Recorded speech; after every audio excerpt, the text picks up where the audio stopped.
여러분 안녕하십니까? 주식시장 이번 주도 우울하게 출발했습니다. 코스피는 2,400선이 무너졌고 삼성전자는 52주 신저가 기록을 또 썼습니다. 특히 외국인들의 매도가 무섭습니다. 오늘 하루만 8천억 원 넘게 팔고 나갔습니다. 임경아 기자가 보도합니다. 2,391. 코스피가 2,400선 아래로 마감한 건 1년 7개월 만입니다. 코스닥도 769를 기록해 지난 금요일에 이어 올해 최저점을 또 갈아치웠습니다.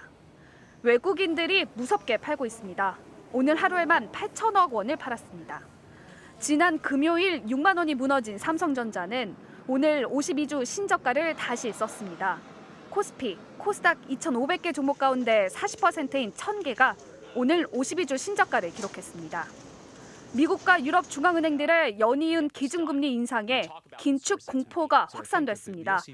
고공행진하던 국제 유가가 지난 주말 갑자기 떨어진 건 좋은 신호가 아니라 오히려 경기 둔화의 신호로 받아들여졌습니다.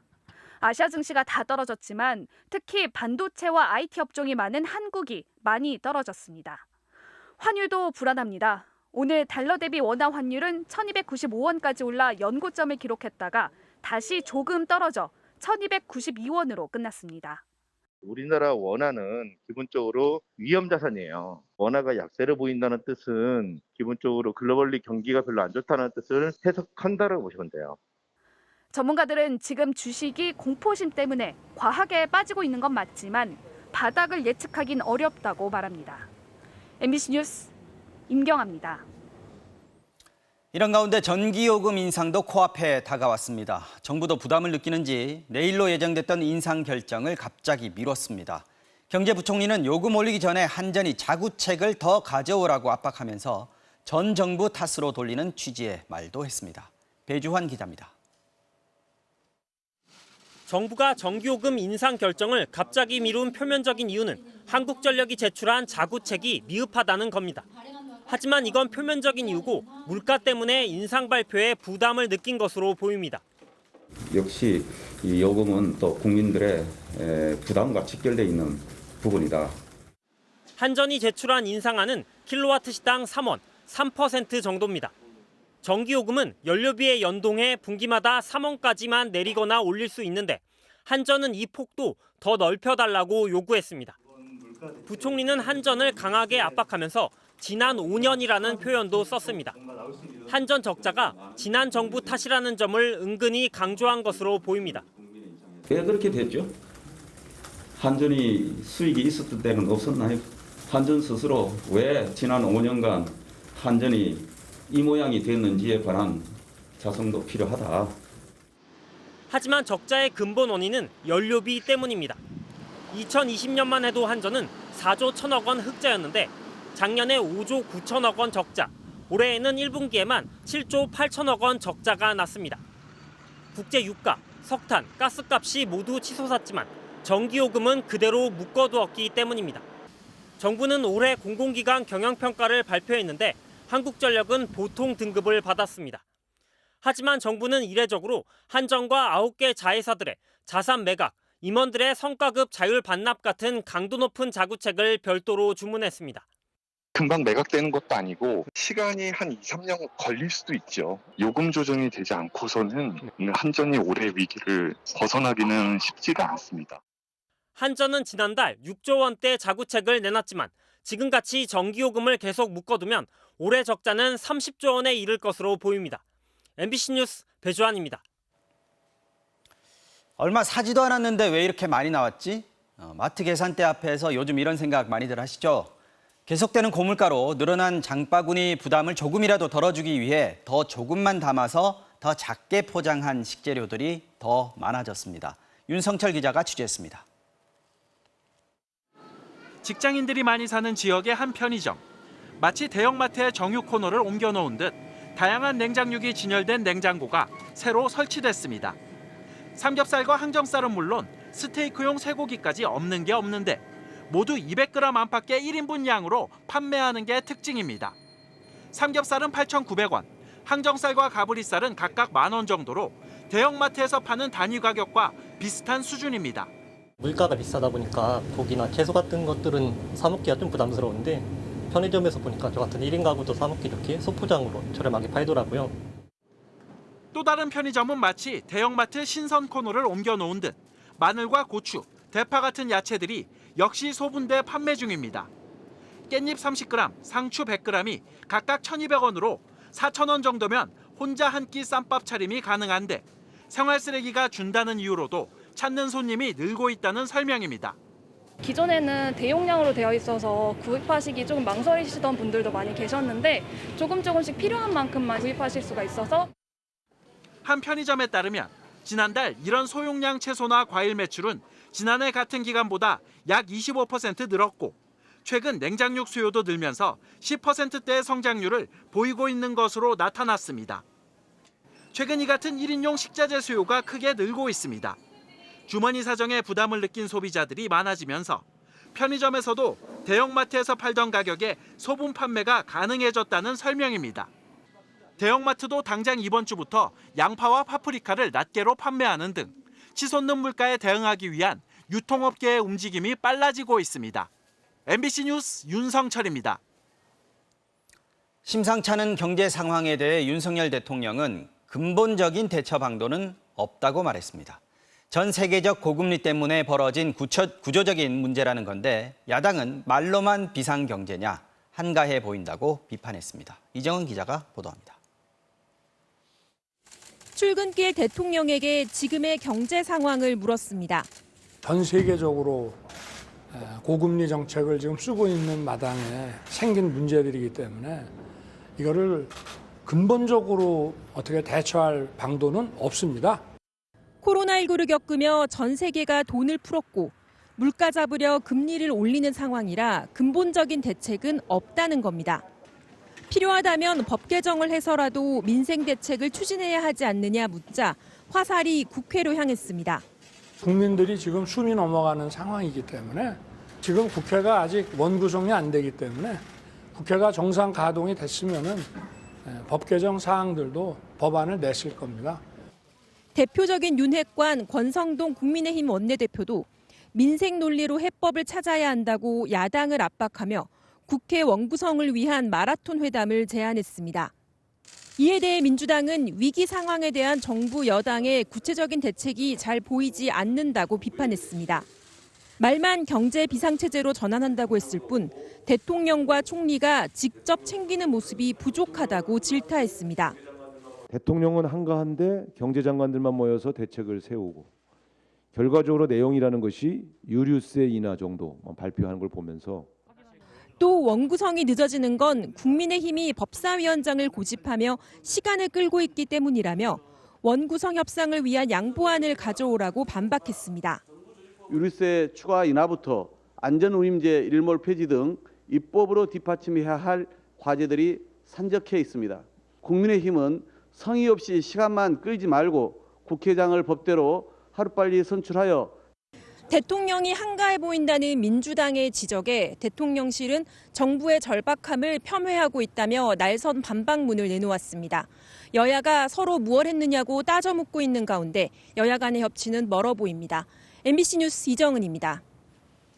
자, 미국 정부도 비상이 걸렸습니다. 고물가의 진원지인 유가를 잡기 위해 바이든 대통령이 직접 나섰고 경제 관료들은 앞으로 물가가 더 오를 거라는 시중의 심리를 가라앉히기 위해 괜찮다는 메시지를 계속 내보내고 있습니다.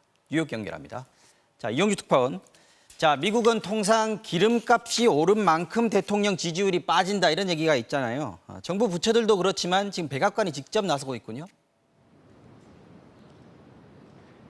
네, 미국으로선 자존심 꺾이는 일입니다만 이미 바이든 대통령은 기름 좀 더 생산해달라고 요청하기 위해 그간 인권 침해 국가라고 비난해오던 사우디에도 가기로 했습니다.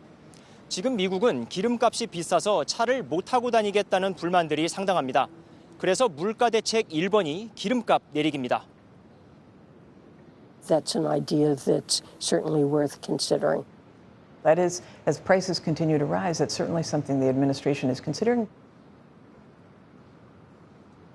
고물가에 대한 전방위적 대책으로 처방되는 의약품 가격을 낮추겠다, 에너지 관련 요금을 인하하겠다고 밝혔고요. 중국에 대한 징벌적 차원에서 도입했던 중국발 수입품에 대한 관세도 일부 낮추겠다고 했습니다. 백악관은 미국이 물가 문제에 매우 심각하게 대응하고 있다는 신호를 전 세계에 보낼 것이라는 말도 했습니다. 미국의 이런 물가 대책이 인플레가 길어질 거란 기대 심리를 꺾는 데 도움이 될 거란 겁니다. 자, 상황은 그만큼 다급하다는 얘기 같은데 막상 고위 관료들 하는 얘기 보면 별거 아니다, 괜찮아질 거다 이렇게 얘기하고 있단 말이죠. 이거 어떻게 봐야 됩니까? 네, 3명의 발언을 먼저 들어보시죠. 차례대로 재무장관, 에너지장관, 백악관 국가경제위원회 위원장입니다. I don't think a recession is at all inevitable. A recession is not inevitable. What I would say is that not only is a recession not inevitable, 입을 맞춘 듯이 모두 같은 말을 했습니다. 경기 침체는 피할 수 있다는 겁니다. 그 근거로는요, 소비 지출이 활발하고 가계 소득이 안정적인 데다가 실업률이 낮아서 노동시장도 강력하다는 점 등을 제시했습니다. 하지만 고물가의 경기 침체, 이른바 스태그플레이션 가능성을 미국 경제 전문가들은 평균 44%라고 제시했습니다. 지난 2008년 금융위기 때보다 높은 비율입니다. 뉴욕에서 전해드렸습니다.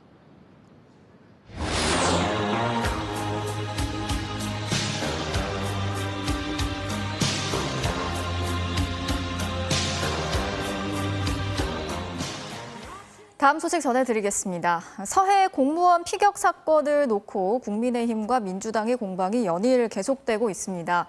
이 사건을 월북 공작으로 규정한 국민의힘은 진상조사 TF를 구성해서 전 정부와 민주당에 대한 공세를 강화하고 있는데요. 그러자 민주당에선 월북 정황을 보고했던 2020년 9월 당시 국회 국방위원회 회의록을 공개하자면서 역제안을 하고 나섰습니다. 먼저 박윤수 기자가 전해드리겠습니다. 국민의힘은 하태경 의원을 단장으로 하는 서해 공무원 피격 사건 진상조사 TF를 꾸렸습니다. 문재인 정부가 희생자를 근거 없이 월북으로 몰았다며 관련 기록들을 다시 조사해 진상을 규명하겠다고 말했습니다. 단 한 사람의 죽음이라도 의문이 있다면 밝히는 것이 인지상정입니다. 피해자의 명예를 회복하고 유가족의 눈물을 닦아드릴 것을 약속합니다. 윤석열 대통령도 법과 원칙에 따라 공정하게 처리하겠다며 여당을 거들었습니다. 국민들이 의문을 가지고 계시고 이런 게 있으면은 정부가 거기에 대해서 소극적인 입장을 보이는 문제 있지 않느냐. 민주당은 그렇다면 피격 사건 당시 군과 정보당국의 정보를 공개하자고 역제안을 했습니다. 피격 공무원의 월북 정황이 보고된 2020년 9월 국회 국방위 회의록을 공개하는 데 동의하겠다는 겁니다.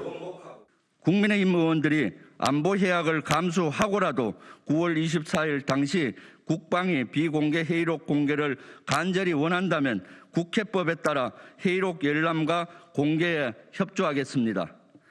한 발 더 나아가 미군이 관련된 SI, 즉 특별 취급 정보도 공개하자고 말했습니다. 이것으로도 의문이 풀리지 않는다면 미국 측의 협조를 받아 정보를 공개하면 됩니다. 다만 이로 인해 발생하는 정보자산 노출 같은 안보 문제는 국민의힘이 책임지라는 겁니다. 피격 공무원의 행동을 월북으로 판단한 군과 정보당국의 당시 정보 공개를 통해 월북 공작이라는 여권의 공세를 차단하겠다는 의도로 풀이됩니다. 이에 대해 하태경 국민의힘 의원은 진품을 봐야 한다며 피격 사건과 관련된 북한 감청정보 원문을 여야 의원 대표단이 보도록 하자고 다시 제안하는 등 공방이 확산되고 있습니다. MBC 뉴스 박윤수입니다. 자, 그러면 이제 궁금한 점은 2년 전 국방부가 국회에서 뭐라고 보고를 했길래 이 공개를 두고 이렇게 논란이 불거졌느냐 하는 부분이겠죠. 당시 국방부는 일단 4가지 정황을 들어서 월북으로 추정이 된다고 했고, 당시 여야 의원들 모두 월북 가능성이 높다는 국방부의 판단을 그대로 전했습니다. 이어서 정동훈 기자가 당시 상황을 짚어봤습니다. 서해 공무원 피격 사건 이틀 뒤 열린 국민의힘 화상 의원총회. 국방위 간사였던 한기호 의원은 동료 의원들에게 이렇게 발언했습니다. 물론 가족들은 지금 월북할 이유가 없다고 얘기하지만 공식적으로 판단한 것은 의도가 있다고 보고 그 의도는 월북한 것으로 보입니다. 당시 국회의 긴급 현안 보고에서 국방부는 월북의 근거로 4가지를 들었습니다. 먼저 실종자가 구명조끼를 착용하고 있었다는 것, 두 번째는 한 명이 탈 수 있는 정도의 소형 부유물의 탄채로 북한군에 발견됐다는 겁니다. 또 신발을 가지런히 놓고 실종된 점, 마지막으로 실종자가 북한 측에 월북 의사를 전한 정황이 포착된 감청 기록입니다. 현재까지는 월북을 시도했을 가능성이 높은 것으로 판단하고 1시간에 걸친 비공개 보고에서는 감청과 관련한 상세한 보고가 이루어졌고 여야 의원들은 국방부의 월북 판단을 설명듣고 이의를 제기하지 않은 것으로 보입니다. 국민의힘이 뒤늦게 입장을 바꿨다는 비판이 나오자 한기호 의원은 월북 의도에 대한 당시 발언은 국방부의 판단을 전달하는 차원이었지 자신의 판단을 얘기한 건 아니었다고 설명했습니다. 다만 감청 내용에 대한 판단은 해석의 문제이기 때문에 구체적인 내용이 공개되더라도 진상규명은 쉽지 않을 것이라며 여지를 남겼습니다. 국방부도 감청 정보 공개엔 조심스러운 입장입니다. 정보본부 어떤 정보 자산에 대한 어떤 무분별한 공개 이런 것에 대해서는 신중한 입장도 있다 이런 얘기를 좀 드리겠습니다. 특히 감청 정보는 미군 정찰기 등을 통해 수집되는 경우도 많아 미국과 별도 협의가 필요할 수도 있습니다. MBC 뉴스 정도훈입니다. 국민의힘 이준석 대표의 리더십이 최대 위기를 맞고 있습니다. 이른바 성상납 관련 의혹에 대한 당윤리위원회가 모레 열리는 걸로 확정이 되면서 징계 여부와 수위에 따라서 큰 파장이 예상되고 있는 상황이고요. 여기에 오늘 열린 최고위원회의에서는 회의 진행 방식을 두고 일부 최고위원과 충돌하는 등 신경전이 이어졌습니다. 임현주 기자가 이 소식 취재했습니다. 오늘 국민의힘 최고위원회의. 이준석 대표가 공개 발언을 한 뒤에 늘 하던 비공개 회의를 하지 않겠다고 선언했습니다. 비공개 부분에서 나왔던 내용들이 자꾸 언론에 따옴표까지 인용되어서 보도되는 상황이 발생해서 최고위원회 의장 직권으로. 그러자 배현진 최고위원이 발끈했습니다. 비공개 회의를 이렇게 일방적으로 없애시면 어쩝니까? 대표님께서 많이 유출을 하시지 않았습니까? 스스로도. 분위기가 험악해지자 권성동 원내대표가 서둘러 마이크를 껐습니다.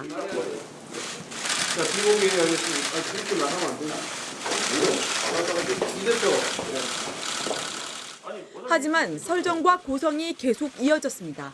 뭘 유출시킵니까? 본인이 얘기 제일 많이 하셨어요, 여태까지. 내 얘기를 내가 유출했다고? 언론에 나가서 얘기 제일 많이 하셨다고요. 두 사람이 충돌한 건 일주일 만에 세 번째.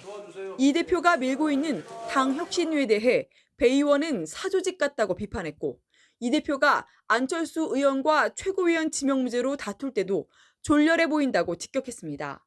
모두 배 의원이 비공개 회의에서 한 말이었는데 언론에 그대로 공개되자 이준석 대표가 그러면 비공개 안 하겠다고 되갚은 겁니다.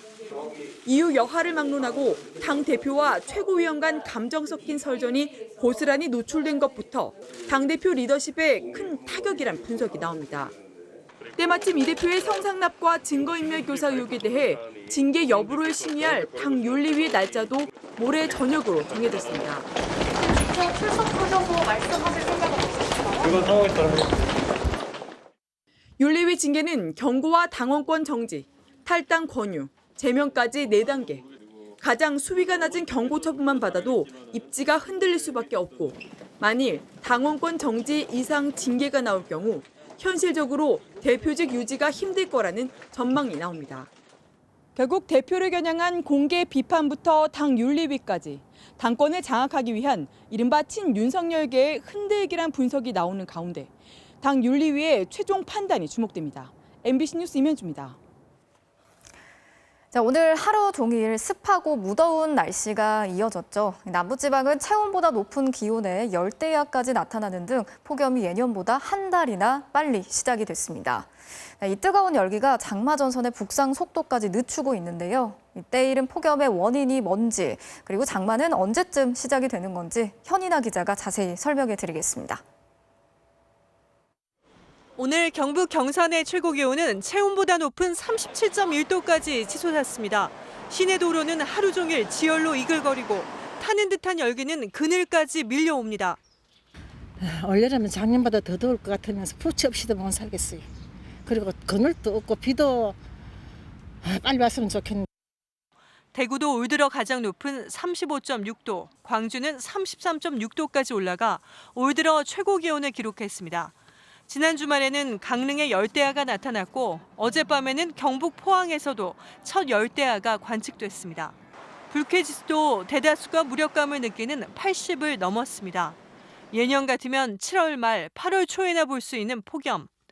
경북 의성과 경산, 구미 지역에는 폭염주의보가 경보로 강화 발령됐고 경기 남부와 강원 북부, 충청 등 중부지방으로 폭염특보가 확대됐습니다.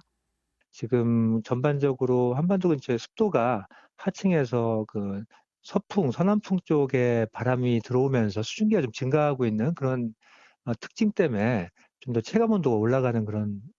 원인은 중국 산둥반도의 중심을 둔 상층 고기압입니다. 이 고기압이 우리나라에는 뜨거운 열기를 불어넣는 한편 장마전선의 북상 속도를 늦추고 있습니다. 중국 남쪽에 정체된 장마전선은 저장성 등 중국 남부에 61년 만에 기록적인 폭우를 퍼부었습니다. 장마전선은 오늘 밤 제주도에 첫 장맛비를 내린 뒤 수요일까지 남해상에 머물 걸로 보입니다. 기상청은 이번 주 목요일 장마전선이 본격적으로 북상해 전국에 장마가 시작될 것으로 전망했습니다. MBC 뉴스 현인아입니다.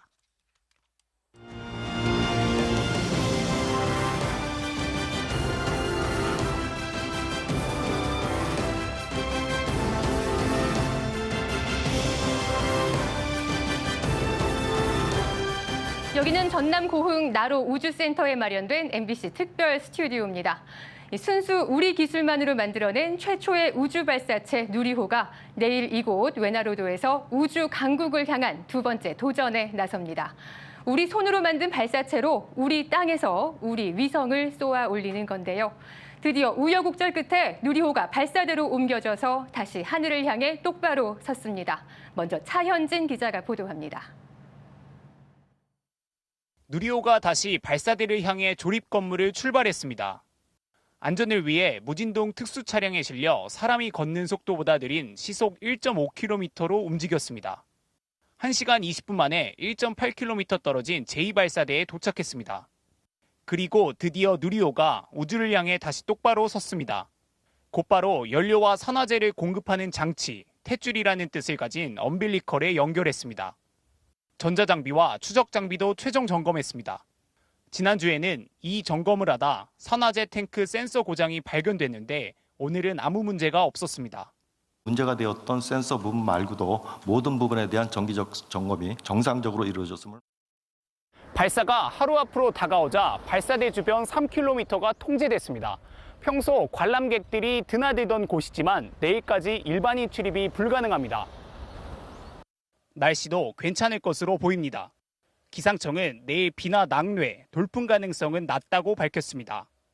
내일은 시간이 가장 오래 걸리는 추진제 충전이 이루어집니다.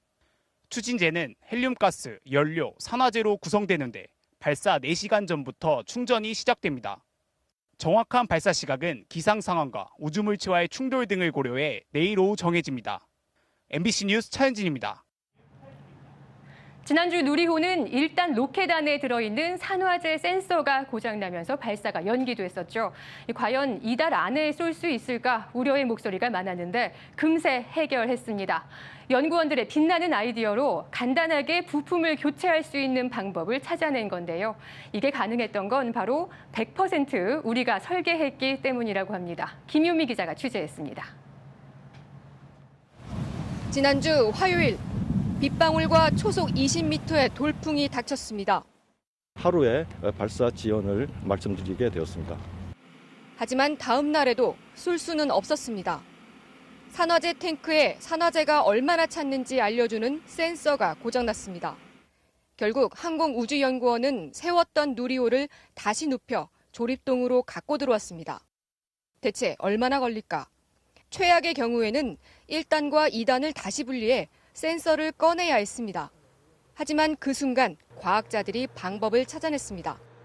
설계 도면을 이리저리 연구한 끝에 1단과 2단을 분리하지 않고도 사람이 안에 들어가 센서만 꺼내올 수 있는 통로를 찾아낸 겁니다.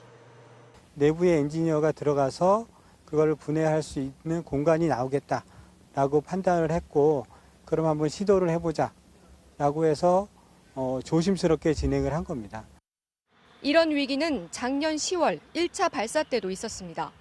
발사 당일 발사대의 자동 가스 배출 기능에 문제가 생겼는데 이걸 수리하는 대신 수동으로 배출하는 방법을 찾아냈습니다. 국내에서 개발을 한 거기 때문에 이런 방법을 찾아낼 수가 있는 거죠. 빨리. 9년 전 나로우를 쏠 때는 핵심 기술이 러시아 기술이었지만 지금은 다릅니다.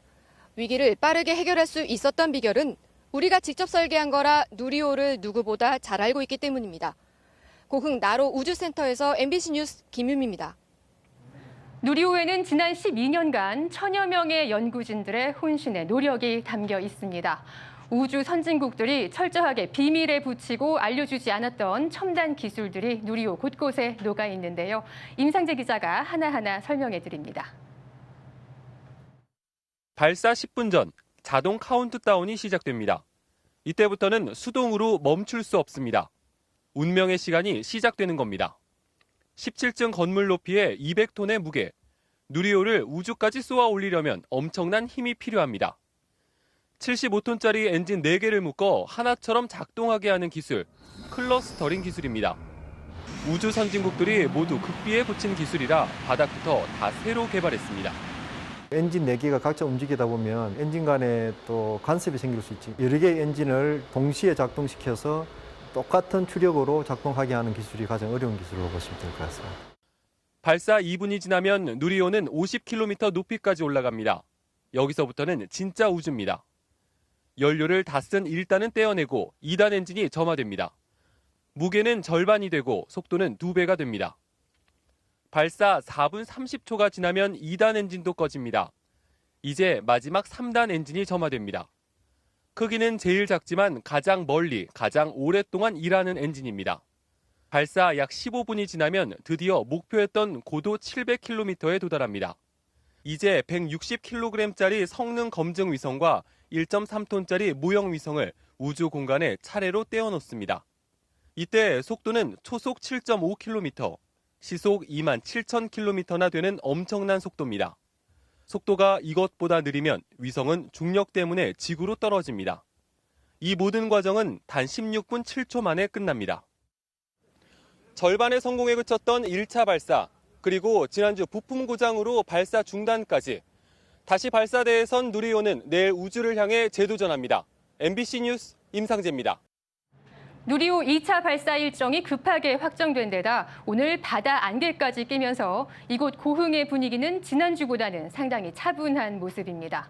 하지만 내일 누리호가 우주를 향해 힘차게 날아오르기를 기대하는 마음은 여전히 이어지고 있는데요. 강서영 기자가 전해드립니다. 나로우주센터와 15km 떨어진 전남 고흥 남열 우주발사 전망대. 짙은 해무 사이로 우주센터가 희미하게 모습을 드러냅니다. 누리호 발사를 하루 앞두고 전망대에는 발사 성공을 기원하는 방문객들의 발걸음이 이어졌습니다. 날씨는 바람은 없을 것 같아요. 바람이 없으니까 무난히 올라가서 성공할 것 같아요. 지금은 해무가 껴서 잘 보이진 않지만 내일이면 저 멀리 보이는 나로 우주센터에서 누리호 2차 발사가 이뤄질 예정입니다. 고흥 유자밖에 없었는데 이게 성공을 하면은 또 우리 고흥에 대한 이미지도 굉장히 또 전 세계로 바다를 사이에 두고 우주센터와 마주하고 있는 여수 낭도의 둘레길. 오후 들어 잠시 해무가 걷히자 발사대가 뚜렷이 모습을 드러내고 제 좋다. 또 멋있네 진짜. 짧은 순간을 놓치지 않기 위해 카메라 셔터를 분주하게 눌러봅니다. 그 나로 발사하려고 세워놓으니까 아주 잘 보이구만요. 그래서 내일 잘 되리라고 믿습니다. 시민들은 한국형 발사체 누리호가 우려를 딛고 우주로 힘차게 날아오르기를 기대하고 있습니다. MBC 뉴스 강서영입니다. 지난달 대폭락 사태를 빚은 토종 가상화폐 테라와 루나. 개발사의 권도형 대표는 한국과 미국에서 수사 선상에 올라 있는데요. 특히 미국 증권거래위원회 SEC는 이미 지난해에 수사에 착수했는데 MBC가 권 대표에게 발부된 구인장 등 SEC의 수사 관련 문건을 입수했습니다. 윤상문 기자가 단독 취재했습니다. 지난해 9월 미국 증권거래위원회 SEC가 테라폼랩스 권도형 대표에게 보낸 구인장입니다. 10월 27일까지 출석하라고 명령하면서 응하지 않으면 처벌할 수 있다고 경고합니다. 미러 프로토콜이라는 일종의 불법 거래를 한 증권법 위반 혐의 등이 적용됐습니다. 거울을 뜻하는 미러, 즉 애플이나 넷플릭스 같은 미국 기업의 주가에 연동된 가상 주식을 상품으로 만들어 테라로 사고 팔도록 한 거래소를 운영했다는 겁니다. You can use these synthetic stocks for users anywhere across the world to buy price exposure into US equities without time restrictions. So you can trade this 24/7. You don't have to reveal any of your identity as you're making the purchase. 미국에서 ETF나 ELS처럼 주가를 추종하는 금융 상품들은 SEC의 관리 감독을 받아야 합니다. 따라서 SEC는 권 대표가 무허가 거래를 한 것으로 보고 증권법과 증권거래소법, 투자회사법 위반 여부를 수사 중이라고 명시했습니다. 구인장 발부 2달 전인 작년 7월엔 4시간 반에 걸쳐 권 대표를 화상으로 조사하기도 했습니다. 권 대표는 자신이 한국인이고 테라폼 랩스 역시 싱가포르 회사이기 때문에 미국의 수사 대상이 아니라고 반박했습니다. 하지만 미국 법원은 1, 2심 모두 SEC의 수사에 문제가 없다고 판결했습니다. 투자자의 15% 정도가 미국인인 만큼 수사 권한이 있다는 SEC 측 주장을 받아들인 겁니다. SEC는 특히 권도형 대표에게 테라 블록체인 운영자와 소유자, 테라의 모든 의사결정 제한 등 27개 항목의 자료를 내라고 한 걸로 드러나 테라 운영 전반으로 수사가 확대될 전망입니다. 한편 연 20% 가까운 높은 이자로 투자자를 끌어모은 권 대표의 폰지 사기 혐의를 수사하고 있는 한국 검찰은 최근 테라폼 랩스 핵심 관계자들에 대한 출국 금지 조치를 내렸습니다. MBC 뉴스 윤상문입니다. 네, 코로나 이후 취업자 수나 실업률 같은 고용의 지표는 대부분 회복됐는데요. 사람들의 삶도 실제로 회복됐을까요? 양이 아니라 질을 따져봤더니 비정규직 같은 취약한 노동자들이 받은 타격이 여전히 회복되지 않은 것으로 드러났습니다. 특히 고용의 질도 양극화가 심해졌습니다. 어떤 얘기인지 이덕영 기자가 보여드리겠습니다. 영어와 중국어 통역사로 일하던 42살 여성. 코로나가 터진 뒤 국제행사와 전시회가 줄줄이 취소되며 실업자가 됐습니다. 코로나가 끝난 지금 다시 일하려 해도 받아주는 곳이 없습니다. 저희는 경력직이다 보니까 급여가 높으니까 이제 쌓여있는 애들 먼저 재취업이 되더라고요. 결국 통역사 일을 포기하고 결혼식 준비 도우미 일을 배우고 있습니다. 연봉은 턱없이 적습니다. 수입은 거의 10분의 1 정도인 것 같아요. 뭐든지 좀 해서 가게에 보탬이 돼야 되니까요. 올해 4월 취업자 수는 2,807만 명. 코로나가 터지기 직전인 2020년 1월보다 오히려 더 늘어났습니다. 고용의 질도 회복됐을까? 계약직, 임시 일용직 같은 비정규직, 본인이 원하지 않는데도 일주일에 36시간 이상 일할 수 없는 노동자, 단순 노무같이 실직 위험이 큰 직업, 이렇게 고용의 질까지 따졌더니 아직 회복되지 않았습니다. 특히 양극화가 심했습니다. 고용이 안정적인 노동자들은 코로나 타격도 별로 없었고 회복도 빨랐지만 고용이 취약한 노동자들은 큰 타격을 받았고 회복도 되지 않았습니다. 특히 40대 이상 여성들과 고령층의 타격이 심했습니다. 차라리 뭐 아르바이트를 해야 되나. 처음에는 이제 취업 사이트를 알아보다 나중에는 알바 사이트를 이제 찾아보고도 소득, 자산은 물론 고용의 질까지. 코로나는 끝나가지만 우리 사회에 남긴 깊은 양극화의 골은 여전히 숙제로 남았습니다. MBC 뉴스 이덕영입니다.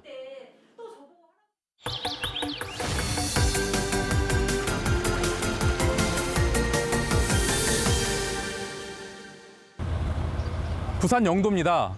선박 옆에 충돌 방지용으로 붙어 있는 저 폐타이어들은 바다로만이 떨어진다고 합니다. 그래서 한국 바닷속에는 유독 폐타이어들이 많다고 하는데요. 도대체 얼마나 많은지, 그리고 해양 환경에 어떠한 영향을 끼치는지 취재했습니다. 준비를 마친 잠수사가 바다로 뛰어듭니다. 항구 바로 앞 바닷속 수심 약 5m 아래 바다. 빈틈이 보이지 않을 정도로 폐타이어가 깔려 있습니다. 시야 안에만 좋기 수십 개는 됩니다. 진짜 산처럼 돼 있고 이 밑에 보시면 그냥 수위가 높아져 있습니다. 이틀 동안 바닷속에서 한 대 모은 폐타이어를 크레인이 끌어올립니다. 잠시 뒤 항구 한켠에 거대한 폐타이어 더미가 생겨났습니다. 물에 잠긴 지 오래됐는지 마모가 심하고 멍게나 홍합 같은 바다 생물들이 잔뜩 붙어 있습니다. 하나같이 구멍이 뚫려 있는데 충돌 방지용으로 선박에 묶기 위해 낸 구멍입니다. 선박 옆에 붙인 폐타이어들은 조반 과정에서 다른 배나 시설물과 부딪히거나 높은 파도 때문에 떨어지는 경우가 많습니다. 일부러 바닷속에 버리는 경우도 부지기수입니다. 지금까지도 건지기만 해도 지금 수천 개를 건지집니다. 건지는데 지금 아직까지도 많이 있습니다. 도대체 얼마나 잠겨 있는지 알 수조차 없는 이 폐타이어의 주성분은 합성섬유, 즉 플라스틱입니다. 폐타이어는 바닷속에서 잘게 부서지며 미세 플라스틱을 만듭니다. 높은 마찰 온도와 압력에 버티도록 중금속과 각종 화학 물질도 들어가는데 생태계에 큰 위협이 됩니다. 추리되면은 생태계에 영향을 미칠 수가 있겠죠. 인간에게까지 큰 위협을 줄 수 있다고 생각을 할 수 있습니다. 가운데가 뻥 뚫린 타이어의 형상 자체도 문제입니다. 물속 바닥을 기어다니는 생물들이 타이어 안쪽에 갇히면 빠져나오지 못하고 죽습니다. 폐타이어가 해양 오염의 주범으로 지목되자 미국은 1970년대 인공어초를 만들겠다며 바다에 뿌린 200만 개를 모두 건져 올리고 있을 정도입니다. 폐기물이 물속으로 가라앉아 버리면 수거에는 커다란 비용과 노력이 필요합니다. 폐타이어와 같은 폐기물이 물속으로 가라앉지 못하게 하는 것만이 수중 생태계와 인간을 지키는 방법입니다. MBC 뉴스 김민욱입니다. 네, 지금의 스타 톰 크루즈를 있게 한 영화 탑건. 패기 넘치던 전투기 조종사였던 그가 36년 만에 전설의 교관이 돼서 한국 팬들을 만나러 왔습니다. 이번이 10번째 내한으로 톰 아저씨라는 애칭도 생길 정도로 친근해졌는데 앞으로 30번 더 오고 싶다며 남다른 한국 사랑을 보였습니다. 김정인 기자입니다. 36년 전 톰 크루즈를 일약 세계적인 스타로 만든 탑건. 해군 대위였던 전투기 조종사 매버릭이 전설적인 조종사가 되어 훈련소 탑건의 교관으로 돌아왔습니다. 36년 만에 나온 속편을 들고 한국에 온 친절한 톰 아저씨. 주먹 인사에 셀카도 함께 찍고 귀여운 보라트까지. 팬들과 시간을 보내며 한국에 대한 남다른 애정을 보였습니다. It's amazing. I don't want to say goodbye. I don't want to leave. And I have to quote one of my own films. You complete me. 1994년 이후 10번째 방문. 한국 사랑을 인증하듯 엔데믹 이후 첫 내한 스타란 타이틀을 사수했습니다. It is my 10th time here. I hope to be here another 30 times. You know, I really enjoy. 이번엔 미션 임파서블 촬영 일정까지 미루고 왔습니다. It's such a beautiful culture and it's just a beautiful thing. It really is amazing to me. So it's magical the whole evening. 어느덧 예순. 하지만 열정은 오히려 더 뜨거워졌습니다. For me, what's important is to be able to travel and understand history and culture and cultures and people. Time has gone on. My passion for it has not ebbed. It has not slowed down. It's increased. 직접 전투기를 조종하고 모든 액션 장면을 대역 없이 연기했습니다. It really felt like we were more part of the Navy than we were actors, and blood is being pulled from your head, and to remember your lines. 오랫동안 속편을 기다려온 중년 관객들을 위한 오마주도 작품에 가득 넣었습니다. Grown-up men, just you can enjoy that film and you can cry in that movie. That's okay. It's for you. It's for everybody. 130분 내내 짜릿한 액션이 가득한 탑건 매버릭. 먼저 개봉한 북미에서 매출액 6천억 원을 돌파하며 톰 크루즈의 최고 흥행작이 됐습니다. MBC 뉴스 김정인입니다. 윤석열 대통령의 서울 서초동 자택 앞에서 인터넷 언론사의 집회가 일주일째 계속되고 있습니다. 양산의 문재인 전 대통령 사저 앞 집회가 중단될 때까지 이어가겠다는 건데 김건희 여사 팬카페는 김 여사에 대한 명예훼손을 중단하라며 고발장을 제출했습니다. 구나연 기자가 보도합니다.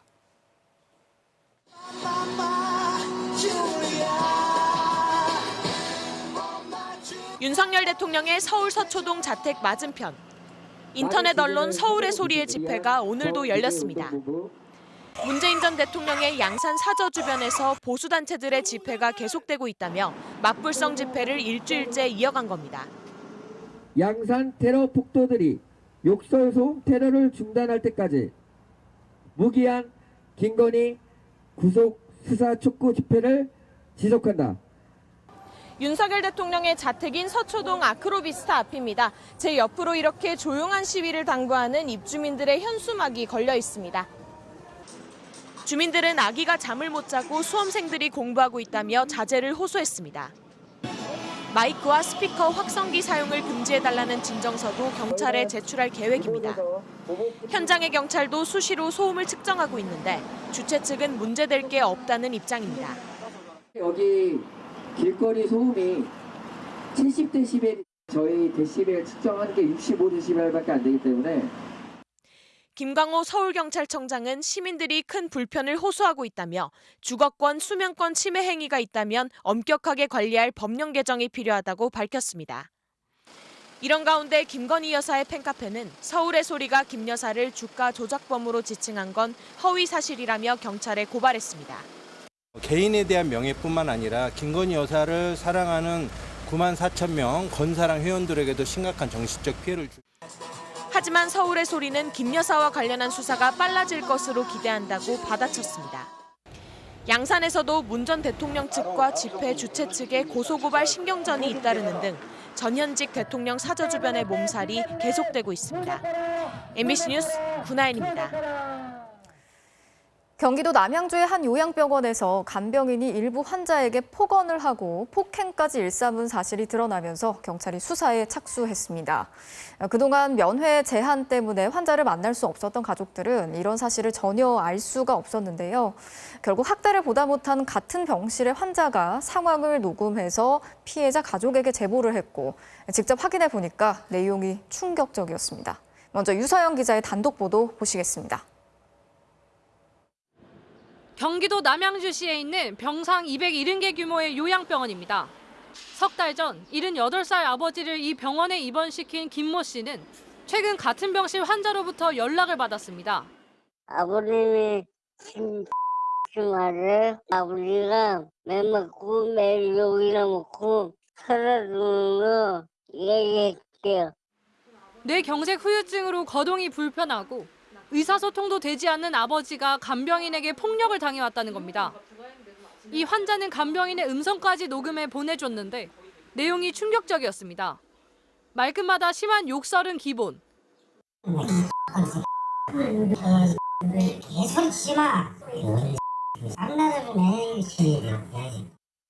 왜 죽지 않느냐며 모욕적인 말을 쏟아냅니다.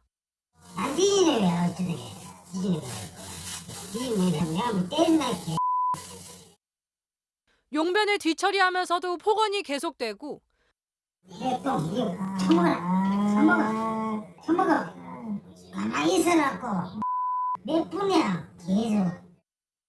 심지어 아버지를 때리는 소리까지 담겼습니다.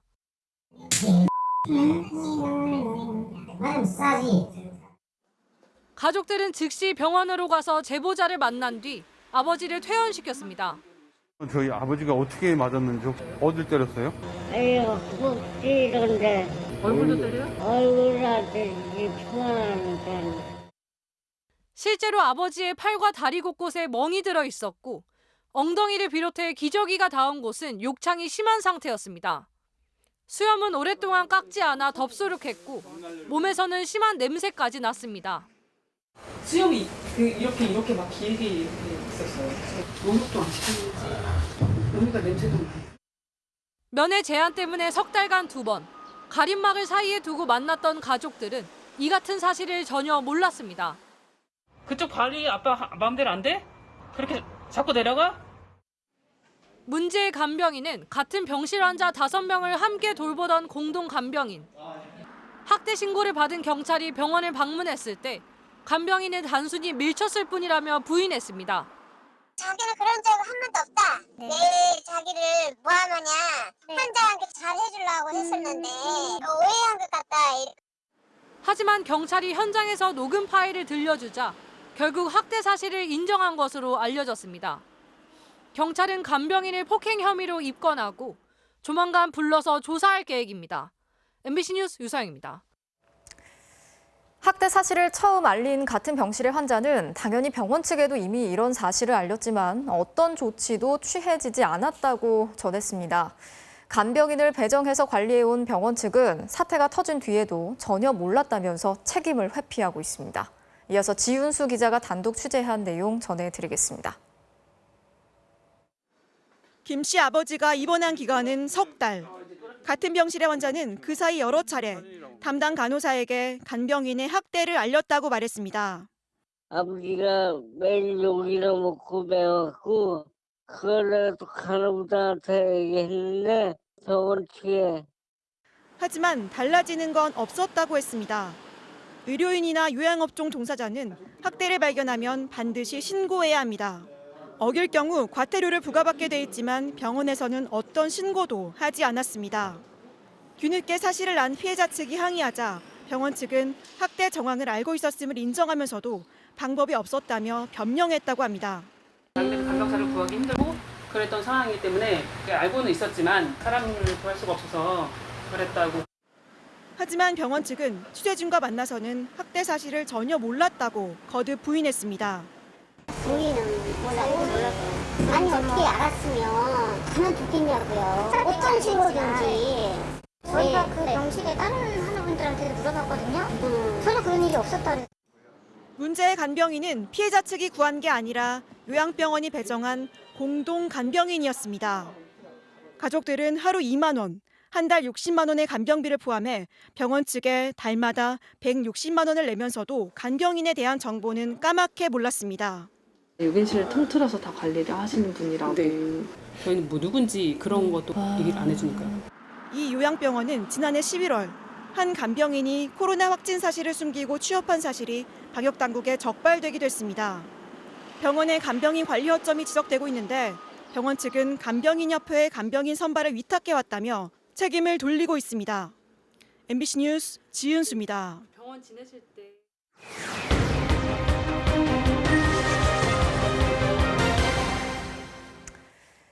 맹견으로 불리는 대형 견에게 러닝머신을 달리게 하면서 싸우는 개, 그러니까 투견으로 키우는 듯한 시설들이 잇따라 적발이 되고 있습니다. 그런데 맹견들이다 보니까 학대 정황이 있어도 마땅히 보호시설이 없어서 개들이 현장에 그냥 방치되고 있습니다. 이 제보는 MBC 김은혜 기자가 취재했습니다. 어두운 밤 한적한 산에서 요란한 소리가 들립니다. 자세히 보니 러닝머신처럼 바닥이 움직이는 기구 위에서 덩치 큰 개가 쉴 새 없이 뜁니다. 일주일 전 한 동물보호단체가 투견 훈련장으로 의심된다며 동물학대 의심 신고를 한 곳입니다. 오늘 다시 현장에 가보니 러닝머신은 사라졌지만 맹견인 피플테리어 9마리가 묶여 있습니다. 견주 3명이 맹견들을 모아놓은 건데 투견을 키우는 곳에서 자주 볼 수 있는 주사기와 상처 치료용 약품도 발견됩니다. 농사를 지으면서 내가 개를 좋아해가 몇 마리를 키우는데 동생이 자기가 개 먹고 없다고 또 투견용 개가 아니라면서 운동을 시킨 것뿐이라고 주장했습니다. 개들 운동을 시킵니다. 왜냐면 몸매 만들기 위해서 지가 하기 싫으면 안 합니다. 이달 초 민가와 학교가 인접한 임시 건물에서도 맹견 20마리를 목줄에 묶고 러닝머신을 달리게 한 곳이 발견됐습니다. 동물 등록 안 했다거나 아니면 뭐 보험을 가입 안 했다거나 그런 뭐 사실이 있으면 과태료 부과를 해야 되는 거고. 문제는 동물학대가 의심돼도 보호시설이 없어 맹견은 현장에 그대로 방치되고 있습니다. 투견으로 길러지는 아이들은 상당히 사납기도 하고 물림 사고가 있을 수도 있어서 아예 이루어지지 않고 있는 상황입니다. 경찰은 해당 시설 견주들을 동물보호법 위반 혐의로 수사할 방침입니다. MBC 뉴스 김은혜입니다. 포스코 포항제철소에 근무하는 한 20대 여성 직원이 동료 직원들에게 지속적으로 성희롱과 성추행을 당했다면서 가해자들을 경찰에 고소했습니다. 견디다 못해 이미 지난해 회사에 신고를 했지만 오히려 따돌림을 당하는 등 2차 피해에 시달렸다고 하는데요. 박성화 기자가 취재했습니다. 포스코 포항제철소에 다니는 20대 여성 직원은 지난달 29일 밤 같은 건물에 사는 회사 남자 직원의 전화를 받았습니다. 같은 부서의 선임 직원이었습니다. 주차된 차를 빼달라는 얘기인 줄 알고 내려갔지만 선임은 술에 취해 있었습니다. 여성은 이 남성이 힘으로 자신의 집으로 밀고 들어와 뇌진탕에 걸릴 정도로 때린 데 이어 성폭력까지 행사했다고 주장했습니다. 가해자 얼굴이 떠올라서 화가 너무 많이 나서 잠을 제대로 자지 못합니다. 그 사건이 계속 떠오르고. 그런데 이런 성폭력 피해는 처음이 아니었다고 여성은 호소했습니다. 남성 직원이 압도적으로 많은 포스코에 입사한 뒤 부선에 단 한 명뿐인 여성 직원으로 수년 동안 직장 내 성희롱과 성추행에 시달렸던 겁니다.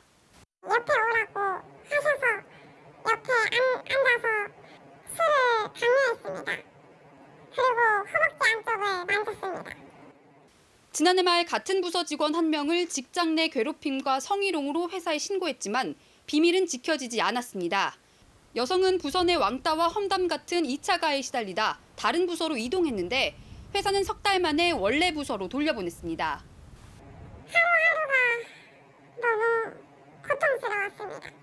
아버지가 포스코에 들어가서 굉장히 자랑스러워했기 때문에. 여성은 결국 지난 6월 7일 같은 부서 직장 상사 4명을 성추행과 강간 미수 등의 혐의로 경찰에 고소했습니다. 가해자로 지목된 남성들은 성폭력 사실을 부인하거나 가벼운 장난이었다고 밝혔고 일부는 취재에 응하지 않았습니다. 그분한테 그런 가해를 한 적이 없고요. 신체 접촉을 한 적도 없습니다. 포스코 측은 현재 경찰 조사가 진행 중이기 때문에 회사가 입장을 밝히기는 어렵다고 밝혔습니다. MBC 뉴스 박성아입니다. 10대 청소년 4명이 오토바이 한 대를 함께 타고 고속도로를 달리다가 경찰에 붙잡혔는데요. 청소년들은 경찰의 제지에도 아랑곳하지 않고 그대로 30km 넘게 질주했습니다. 정인곤 기자가 단독 취재했습니다. 경남 양산에서 울산으로 향하는 경부고속도로입니다. 달리는 차량 앞으로 갑자기 번호판이 없는 오토바이가 나타납니다. 오토바이 고속도로 나오나? 오토바이네. 맞죠. 배기량 125cc의 작은 오토바이에 무려 4명이나 타고 있습니다. 황당한 운전자는 곧바로 경찰에 신고합니다. 오토바이 지금 같이 가고 있는가요? 네, 가고 있습니다. 지금 어디쯤 있습니까? 계속 우산 방향으로 가고 있습니다. 단 한 명만 헬멧을 썼고 나머지 3명은 보호장구도 없이 위험한 질주를 계속합니다. 신고자도 계속 오토바이를 쫓으며 경찰에게 정보를 제공합니다. 고속도로에 보면 100m마다 이런 네모난 번호판이 있어요. 길에 37이란 놈입니까? 경찰차 사이렌 소리에도 오토바이가 멈추지 않자 사고를 우려한 신고 운전자는 오토바이 앞에서 속도를 줄입니다. 결국 오토바이는 30km를 넘게 달려 서울주 분기점 인근에서 붙잡혔는데 4명 모두 울산에 사는 16살 학생들이었습니다. 제가 부모나 애들 걱정돼가지고 그러니까 애들이더라고요. 그래가지고 사고 날까봐. 붙잡힌 학생들은 오토바이를 운전하다 길을 잘못 들어 고속도로로 진입했다고 진술했습니다.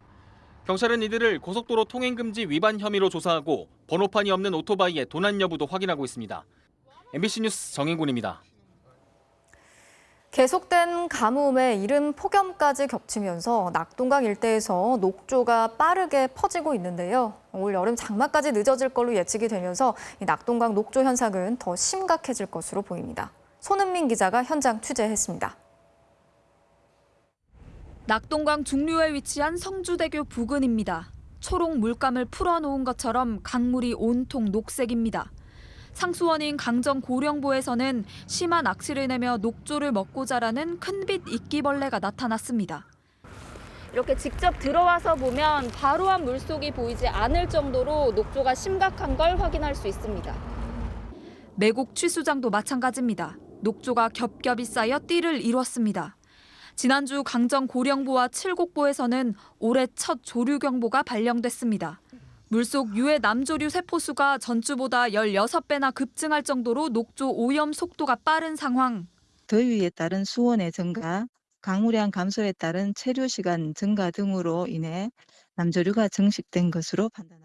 낙동강은 영남 지역 1,200만 명의 주요 상수원인데다 최근 환경단체 조사 결과 조류 독성 물질인 마이크로시스틴이 녹조물로 키운 상추와 무 등 농작물에서 검출되면서 녹조 오염에 대한 우려가 커지고 있습니다. 이걸로 수돗물을 만들어서 되겠습니까? 이거는 굉장히 심각한 재앙적 상황입니다. 대구환경청은 취수구 주변에 조류 차단막을 설치하고 정수 처리와 수질 검사를 강화하기로 했지만 환경단체는 당장 보수문을 열어 강물을 흐르게 해야 한다고 주장하고 있습니다. MBC 뉴스 손혜민입니다. 유신 정권 시절 간첩으로 몰려서 옥살이를 했던 인혁당 사건의 피해자들. 법원의 판결이 오락가락하면서 정부가 배상금을 줬다 뺏는 일이 벌어졌고 특히 여기에 이자까지 붙으면서 받았던 배상금보다 더 큰 돈을 토해야 하는 황당한 상황까지 벌어졌죠. 정부가 국가의 잘못을 배상하려던 원래 취지대로 무리한 이자를 받지 않기로 결정했습니다. 김지인 기자가 전해드리겠습니다. 지난 1974년 간첩 누명을 쓰고 8년간 옥살이를 한 인혁당 사건 피해자 이창복 씨. 지난 2008년 재심에서 무죄 판결을 받았습니다. 법원은 그동안 고통에 대해 국가가 15억 원을 배상하라고 판결했고 그중 11억 원을 먼저 받을 수 있었습니다. 그런데 3년 뒤 대법원이 금액이 틀렸다며 배상 금액을 5억 원으로 깎았습니다. 참 세상에 진역산 돈을 깎아먹는 국가도 있나. 참. 정부가 배상금을 줬다 뺏게 된 겁니다. 이 씨는 돌려줘야 할 5억 원을 내지 못했고 매년 20% 이자가 붙으면서 받은 배상액보다 더 큰 15억 원을 토해야 할 처지가 됐습니다. 간첩 조작 피해자들을 이른바 빚고문하고 있다는 지적이 이어졌는데 정부가 이 상황에 마침표를 찍었습니다. 소송 3년 만에 이자 없이 5억 원만 받으라고 한 법원 권고를 수용한 겁니다. 판결이 변경됐고 줬다 뺏는 과정이 생긴 거죠. 개별 국민이 겪게 되는 억울함만 생각하고 정치 논리는 완전히 배제해야 한다는 점에서 생각을. 여든이 훌쩍 넘은 이 씨는 결정을 반기면서도 5억 원도 마련하기 어렵다고 호소했습니다. 배상금으로 평화재단 설립에 보태고 여생을 보낼 시골집을 샀기 때문입니다. 우선은 환영하면서도 더 욕심 부린다면은 쫓겨나지 않게 이렇게 했으면은 이것이 이제 마지막 남은 소원입니다. 인혁당 피해자 77명의 배상금 490억 원 중 211억 원이 깎였고 39명은 이 씨처럼 받은 돈보다 더 큰 이자를 감당해야 했습니다. 정부는 각 사안별로 억울한 사정이 없도록 조치할 예정입니다. MBC 뉴스 김지인입니다.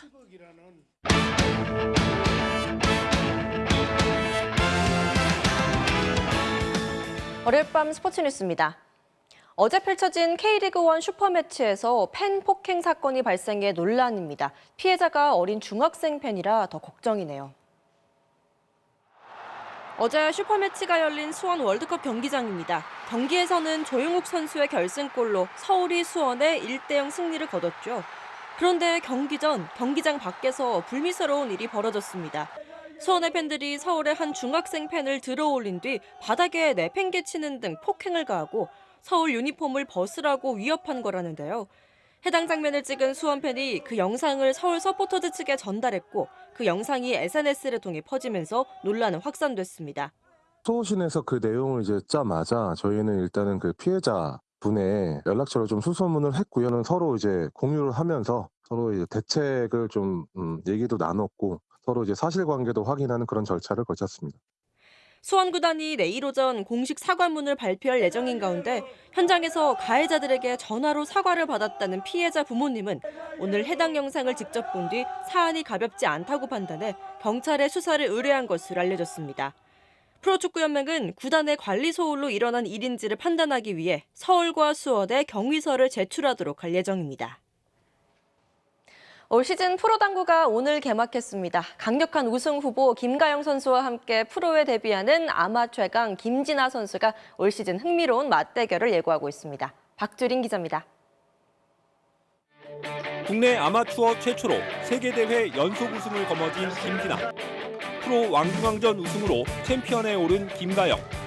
둘의 인연은 11년 전 포켓볼 선수 시절부터 시작됐습니다. 언니가 시합을 나온다는 소식을 듣고 언니한테 사인받고 이사를 하셨더라고요. 그 당구장에 저도 같이 이사를 해서 저도 그 당구장으로 다니겠다. 혼자 또 열심히 연습을 하고 있어요. 눈에 자꾸 거슬리잖아요. 저렇게 연습하면 안 되는데. 열정뿐이던 19살 김진아에게 우상 김가영은 독한 스승이었습니다. 게임을 치면 항상 내기를 했었어요. 얘는 돈이 없으니까 너 지면 청소나 해. 너 나 공항 갈 때 운전해. 돈이 없으니까. 노예로 보이고 있잖아. 부담 없이 그냥 치면 게임이 무슨 의미가 없을 것 같아서 돈을 받을 수는 없으니까 자존심이 상할 만한 거. 뭐가 제일 하기 싫어? 그거 하자. 호된 질책에 눈물을 쏟기가 일수. 답답하잖아요. 당구는 잘 치고 싶대. 근데 그냥 앉아만 있어. 아무것도 안 하고 울기만 해. 너무 뼈를 때려요, 언니가. 공감 능력이 없어요. 내가 상처받지 않을까? 이런 생각 없이 그냥 팩트 폭력. 그런 말을 들었기 때문에 제가 좀 더 독해질 수 있었던 것 같아요. 10살 터울의 두 인연은 긴 시간을 돌아 이제 프로에서 치열한 대결을 펼치게 됐습니다. 이 선수만큼은 좀 지고 싶지 않다. 결승에서 만났으면 좋겠어요. 정말 이기고 싶은 선수. 나야? 네. 나? 네. 당구대 위에서는 인정사정 없다. 전쟁이다 이거. 네가 죽지 않으면 내가 죽는다. 그게 진짜 멋있는 것 같다. 나 그냥 네가 하는 모든 걸 그냥 믿어. 잘할 거라고. 저도 잘 따라가겠습니다. 충성. MBC 뉴스 박두린입니다.